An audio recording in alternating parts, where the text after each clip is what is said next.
PC ഹിംസ ടോപ്പിക്സിലേക്ക് ഏവർക്കും സ്വാഗതം. ഇന്ന് നടക്കുന്ന LGS എക്സാമിൻ്റെ രണ്ടാം ഘട്ട പരീക്ഷ അതിനായിട്ട് തയ്യാറെടുക്കുന്ന ഉദ്യോഗാർത്ഥികൾക്കായിട്ട് കുറച്ച് ക്വസ്റ്റ്യൻസ് കൂടി ഞാൻ അപ്ലോഡ് ചെയ്യാൻ വേണ്ടി പോവുകയാണ്.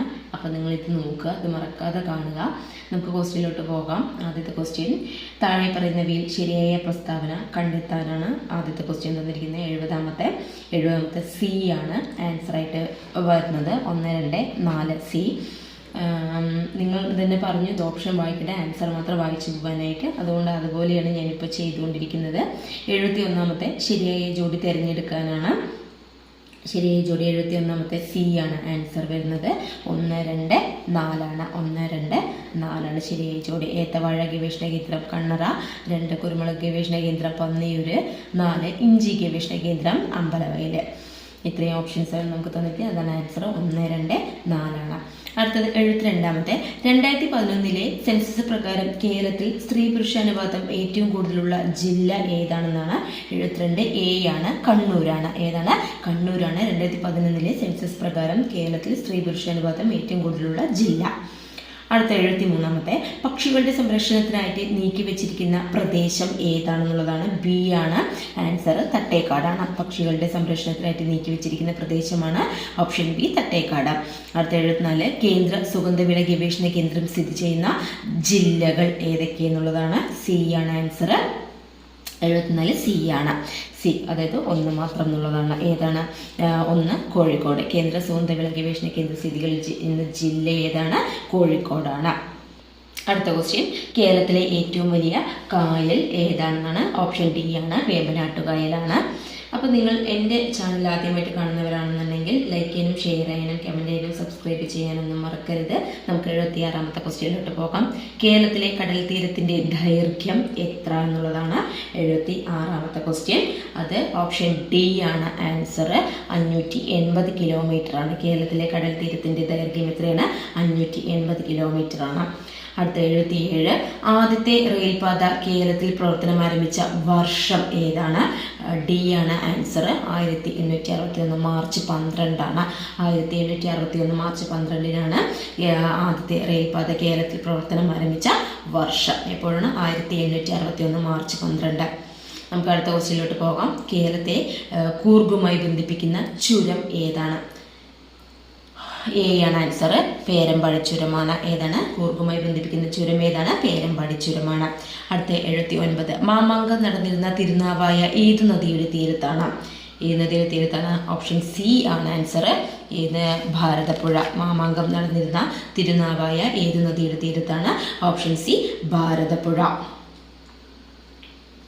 അടുത്തത്, താഴെ തന്നിരിക്കുന്ന ജലവൈദ്യുത പദ്ധതികളുടെയും അവയുമായി ബന്ധപ്പെട്ട നദികളുടെയും പട്ടികയിൽ ശരിയായത് ഏത് എന്നുള്ളതാണ്. അതായത് ആദ്യത്തെ നേര്യമംഗലം ജലവൈദ്യുത പദ്ധതി, ചാലക്കുടി പുഴ, കുറ്റ്യാടി ജലവൈദ്യുത പദ്ധതി, കുറ്റ്യാടി നദി, അതുപോലെ ശബരിഗിരി ജലവൈദ്യുത പദ്ധതി, പമ്പ നദി. ഇതിൽ ക്വസ്റ്റ്യൻ തന്നിരിക്കുന്നത് അവയുമായി ബന്ധപ്പെട്ട നദികളുടെയും പട്ടിക ശരിയായത് ഏതാണെന്നുള്ളതാണ്. ഉത്തരം ആൻസർ തന്നിരിക്കുന്നത് A ആണ്. 2, 3 ഏതാണ്? 2, 3. അടുത്തത് 81ാമത്തെ ക്വസ്റ്റ്യൻ, കേരളത്തിലെ നദികളും അവയുടെ ഉത്ഭവസ്ഥാനവും അടിസ്ഥാനമാക്കി ശരിയായ ഉത്തരം കണ്ടെത്താനാണ്. അതിൽ പമ്പ, പുളിച്ചിമല. ഓപ്ഷൻ 2, ചാലക്കുടി പുഴ, ആനമല. 3, അച്ഛൻ കോവിലാറ്, പമ്പ നദി. ഇത്രയും ഓപ്ഷൻസ് നമുക്ക് തന്നിരിക്കുന്നു. അതിൽ ആൻസർ വരുന്നത് B ആണ്. 1, 2. ഏതാണ്? 1, 2. അടുത്ത ക്വസ്റ്റ്യനിലോട്ട് പോകാം. കേരളത്തിലെ വന്യജീവി സങ്കേതങ്ങളും അവ സ്ഥിതി ചെയ്യുന്ന ജില്ലകളും ഗ്രൂപ്പിൽ നൽകിയിട്ടുണ്ട്. ശരിയായ ജോഡി തിരഞ്ഞെടുക്കാനാണ്. നമുക്ക് നോക്കാം. പറമ്പിക്കുളം വന്യജീവി സങ്കേതം മലപ്പുറം, പീച്ചി വാഴാനി വന്യജീവി സങ്കേതം തൃശ്ശൂർ, നെയ്യാർ വന്യജീവി സങ്കേതം തിരുവനന്തപുരം. അപ്പോൾ ഇതിലെ വന്യജീവി സങ്കേതങ്ങളും അവിടെ അവ സ്ഥിതി ചെയ്യുന്ന ജില്ലകളും ഗ്രൂപ്പിൽ നൽകിയിട്ടുണ്ട്. ശരിയായ ജോഡി തിരഞ്ഞെടുക്കാനാണ്. ക്വസ്റ്റ്യൻ B ആണ് ആൻസർ. 2, 3. ഏതാ? 2, 3? പീച്ചി വാഴാനി തൃശ്ശൂരും, 3 നെയ്യാർ വന്യജീവി സങ്കേതം തിരുവനന്തപുരവുമാണ്. അടുത്ത 83, കേരളത്തിലെ സ്പോർട്സ് സ്റ്റേഡിയങ്ങളും അവ സ്ഥിതി ചെയ്യുന്ന ജില്ലകളും കാണിച്ചിരിക്കുന്നതിൽ ശരിയായവ കണ്ടെത്താനാണ്. അത് ഓപ്ഷൻസ് വായിക്കാം. Jawaharlal Nehru stadium Kochi, Lal Bahadur Shastri stadium Alappuzha, Jimmy George indoor stadium Thiruvananthapuram.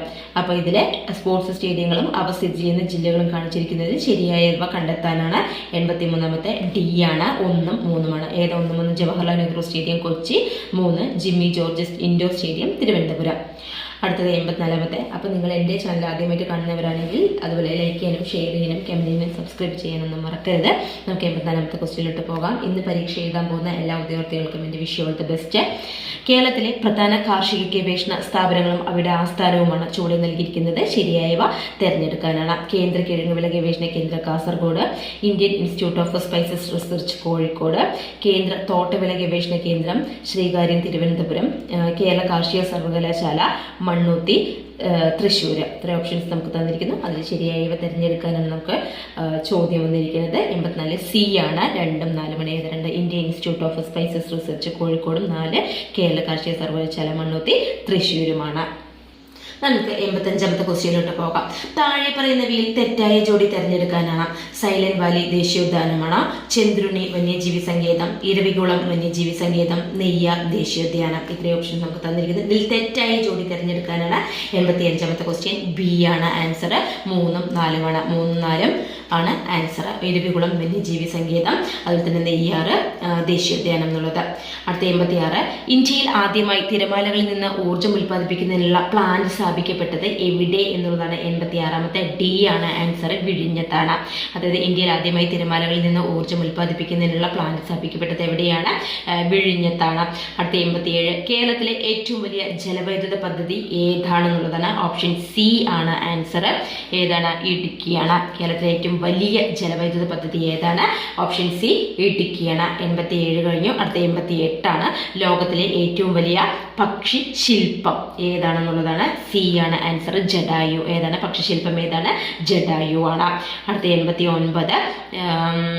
ലോകത്തിൽ ആദ്യമായി പൂർണ്ണമായും സൗരോർജ്ജത്തിൽ പ്രവർത്തിക്കുന്ന വിമാനത്താവളം ഏതാണെന്നുള്ളതാണ്. 89 ബി ആണ് ആൻസർ. ഏതാണ്? കൊച്ചി അന്താരാഷ്ട്ര വിമാനത്താവളം. ലോകത്തിൽ ആദ്യമായി പൂർണ്ണമായി സൗരോർജ്ജത്തിൽ പ്രവർത്തിക്കുന്ന വിമാനത്താവളം ഓപ്ഷൻ ബി കൊച്ചിയാണ്.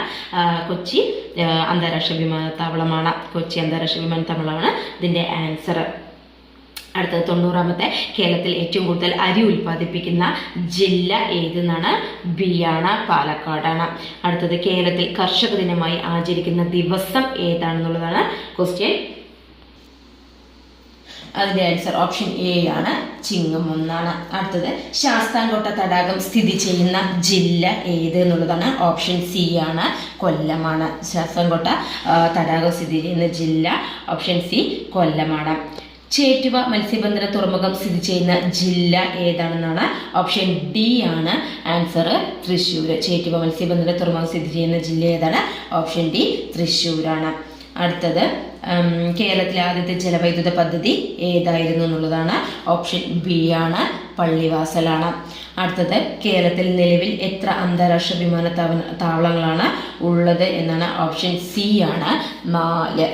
അടുത്തത് കേരള ആരോഗ്യ സർവകലാശാല സ്ഥിതി ചെയ്യുന്ന സ്ഥലം ഏതാണെന്നുള്ളതാണ്. 96ാമത്തെ ക്വസ്റ്റ്യൻ. ഡി ആണ് ആൻസർ. തൃശ്ശൂരാണ്. കേരള ആരോഗ്യ സർവകലാശാല സ്ഥിതി ചെയ്യുന്ന സ്ഥലം ഏതാണ്? ഡി തൃശ്ശൂരാണ്. അടുത്ത 97. നിർദ്ദിഷ്ട സിൽവർ ലൈൻ പദ്ധതിയിൽ ഉൾപ്പെടാത്ത ജില്ല ഏതാണ്? ഓപ്ഷൻ സി ആണ്. പത്തനംതിട്ട. നിർദ്ദിഷ്ട സിൽവർ ലൈൻ പദ്ധതിയിൽ ഉൾപ്പെടാത്ത ജില്ല ഏതാണ്? പത്തനംതിട്ടയാണ്. അടുത്തത് 98ാമത്തെ ക്വസ്റ്റ്യൻ. കേരളത്തിന്റെ ഹരിത ശ്വാസകോശം എന്നറിയപ്പെടുന്ന പക്ഷി സങ്കേതം ഏതാണ്? ഓപ്ഷൻ എ ആണ് ആൻസർ. മംഗളവനമാണ്. കേരളത്തിന്റെ ഹരിത ശ്വാസകോശം എന്നറിയപ്പെടുന്ന പക്ഷി സങ്കേതം ഓപ്ഷൻ എ മംഗളവനം. അടുത്ത 99ാമത്തെ. സിംഹവാലൻ കുരങ്ങുകളുടെ ആവാസ വ്യവസ്ഥ ഏതാണ്? ഓപ്ഷൻ സി ആണ്. സൈലന്റ് വാലി ദേശീയോദ്യാനമാണ്. സൈലന്റ് വാലി ദേശീയോദ്യാനമാണ് സിംഹവാല കുരങ്ങുകളുടെ ആവാസ വ്യവസ്ഥ.